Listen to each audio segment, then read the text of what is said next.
और MySQL tutorial के इस वीडियो में आपका स्वागत है। दोस्तों, इस वीडियो में हम सीखने वाले हैं कि MySQL में जो ऑल्टर टेबल कमांड होती है उसको हम कैसे यूज करते हैं। आप समझ गए होंगे कि ऑल्टर टेबल कमांड का मतलब क्या हुआ कि जब हमारे पास जो टेबल है जो पहले से बनी हुई है उसमें अगर हमें कुछ चेंजेस करने हैं, चेंजेस का मतलब कि जो कॉलम्स हमने बना के रखे हैं उस कॉलम को हमें चेंज करना है या डिलीट करना है या कोई नया कॉलम ऐड करना है, तो बेसिकली टेबल में अगर हमें मॉडिफिकेशन करना है तो उसके लिए हम लोग ऑल्टर टेबल कमांड का यूज करते हैं। ठीक है दोस्तों, एक अपडेट भी है। लास्ट वीडियो में मैंने आपको एक टेबल बना के दिखाई थी जिसमें मैंने सारे कांस्टेंट अप्लाई किए थे। तो वहां पे मैंने प्राइमरी की के बारे में आपको बताया था कि प्राइमरी की और फॉरेन की के बारे में मैं आपको एक अलग सी वीडियो बना के बताऊंगा। बट जो लास्ट वीडियो में मैंने क्वेरी बताई थी है ना, वो क्वेरी बिना प्राइमरी की के नहीं बनेगी। ठीक है, तो बस अभी आपको याद रखने के लिए बस कि जब अगर वो आप कमांड एग्जीक्यूट करके देख रहे होगे तो एरर आ रही होगी, तो आपको ऑटो इंक्रीमेंट के साथ में प्राइमरी की भी लिखनी पड़ेगी। ठीक है, तो यहाँ पे हमारे पास ऑलरेडी डेटाबेस बना हुआ है। अगर आपने नहीं बनाया है अभी तक तो आप इन कमांड्स का यूज करके पहले आप डेटाबेस बनाएंगे, उसको हम यूज करेंगे और फिर हम ये पर्सन नाम की टेबल क्रिएट करेंगे। ठीक है, अब इसी पर्सन वाली टेबल में ही हम आगे चल के अभी ऑल्टर टेबल कमांड की जो डिफरेंट कमांड्स होती हैं उनको हम यूज करना सीखेंगे। तो अब जैसे मैंने यहाँ पे लिखा भी हुआ कि अल्टर टेबल जो स्टेटमेंट होता है या कमांड होती है उसका यूज हम क्यों करते हैं, तो बेसिकली तीन पर्पस हमारे होते हैं यहाँ पे, बेसिक तीन पर्पस।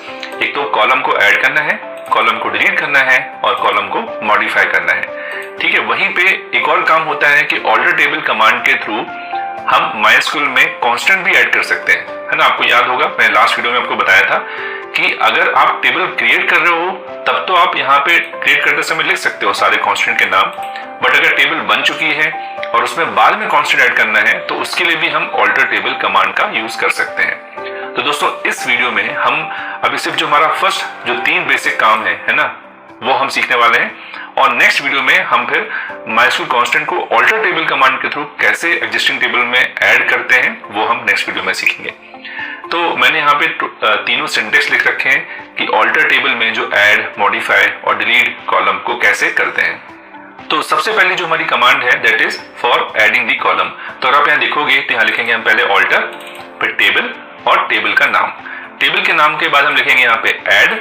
ठीक है, और जो भी हमें कॉलम ऐड करना है वो और उसका डेटा टाइप। वैसे ही अगर हमने टेबल को मॉडिफाई करना है तो ऑल्टर, टेबल, टेबल का नाम, ठीक है, फिर लिखेंगे मॉडिफाई, फिर कॉलम का नेम और उसका डेटा टाइप। और वैसे ही हम यहाँ पे अगर हमें ड्रॉप करना है मतलब डिलीट करना है, ठीक है, तो ऑल्टर, टेबल, टेबल का नाम, फिर ड्रॉप, कॉलम और कॉलम का नेम। तो यहाँ पे आप देखोगे कि जो ऐड है, मॉडिफाई और ड्रॉप, ये तीन वर्ड से ही हमारा डिफरेंशिएट हो रहा है। बाकी जो हमारी कमांड है वो है ऑल्टर टेबल। ठीक, अब इसमें एक चीज और याद रखना पड़ेगी आपको कि कॉलम जो है मतलब कॉलम जो वर्ड है वो हम मॉडिफाई और ड्रॉप के लिए बस यूज करते हैं, ऐड में हम कॉलम नहीं लिखते।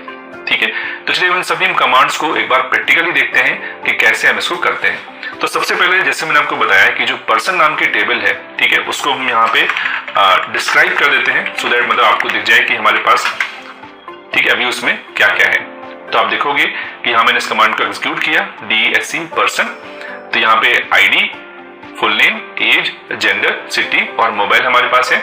यहाँ पे उनके डेटा टाइप लिखे हुए हैं। ठीक है, कौन कौन सी फील्ड में हम वैल्यू डालना कंपलसरी है ना, ये हमने आपको लास्ट वीडियो में समझाया था। ठीक है, की, प्राइमरी की और यूनिक की हमने यहाँ पे यूज की है। ठीक है, डिफॉल्ट वैल्यू अगर सेट है तो वो दिख रही है और यहाँ पे हमने ऑटो इंक्रीमेंट सेट किया है ID के लिए। तो सबसे पहले हम यहाँ पे देखेंगे कि अगर हम चाहते हैं कि इस टेबल में अभी ईमेल आईडी का हमने कॉलम ऐड नहीं किया है, ठीक है, तो अगर हमें वो ऐड करना है तो वो हम कैसे करेंगे। तो बहुत सिंपल कमांड है, हम यहाँ लिखेंगे ऑल्टर, ठीक है, टेबल, टेबल का नाम क्या है हमारे पास, पर्सन।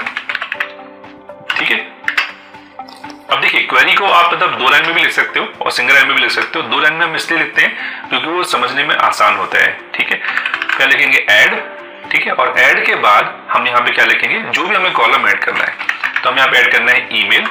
ठीक है, उसका टाइप क्या होगा, वेरकेर, और यहाँ मैंने सपोज दे दिया 20, यहाँ पे सेमीकोलन लगाया। ठीक है, अब इसको हमने कंट्रोल एंटर एक्सिक्यूट करने के लिए। ठीक है, ये एक्सिक्यूट हो चुकी है कमांड। ठीक है, अगर कोई एरर नहीं आई होगी तो अब हमें अगर यहाँ पे वापस से जो हम डिस्क्राइब करेंगे पर्सन टेबल को, तो आप देखोगे कि यहाँ पे जो ईमेल है वो भी ऐड हो गया।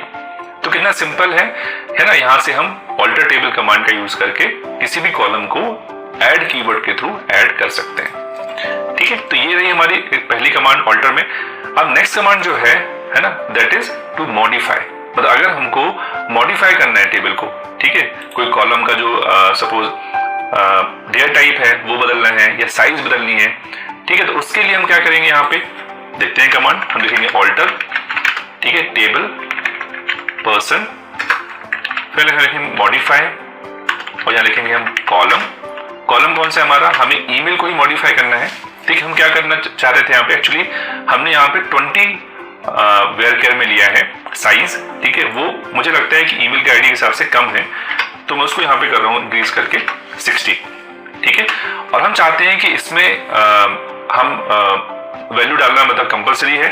ठीक है, तो यहाँ पे हम नॉट नल भी लिख सकते हैं। ठीक है, हालांकि देखिए इसके बारे में वीडियो में आपको बाद में बताऊंगा। ठीक है, तो यहाँ पे जो ईमेल है, सॉरी वो वेयर केयर ऐसा लिखेंगे। ठीक है, तो ऑल्टर टेबल पर्सन, आप देखेंगे मतलब ये तो फर्स्ट लाइन ये तो हमारी सेम है ना, ऐड के जैसी। बस यहाँ पे हमने ऐड की जगह मॉडिफाई लिखा और मैंने आपको बताया था कि मॉडिफाई के आगे हम क्या लिखना पड़ता है, कॉलम। फिर कॉलम का नेम क्या है, ईमेल है, उसका डेटा टाइप वेयर केयर रखना है हमको, हम यहाँ पे चेंज भी कर सकते हैं यहाँ पे। और फिर हमने कहा उसको 60 और हमने साथ में ये भी लिख दिया कि ये नॉट नल रहेगा। ठीक है, अगर आप देखोगे पहले तो यहाँ पे अभी ये मैंने इस कमांड को भी एग्जीक्यूट नहीं किया है, तो आप देखोगे यहाँ पे नल में यस लिखा हुआ है, मतलब यहाँ पे वैल्यू आप चाहो तो छोड़ भी सकते हो, नल भी लिख सकते हो। ठीक है, अब इस कमांड को हम एग्जीक्यूट करेंगे।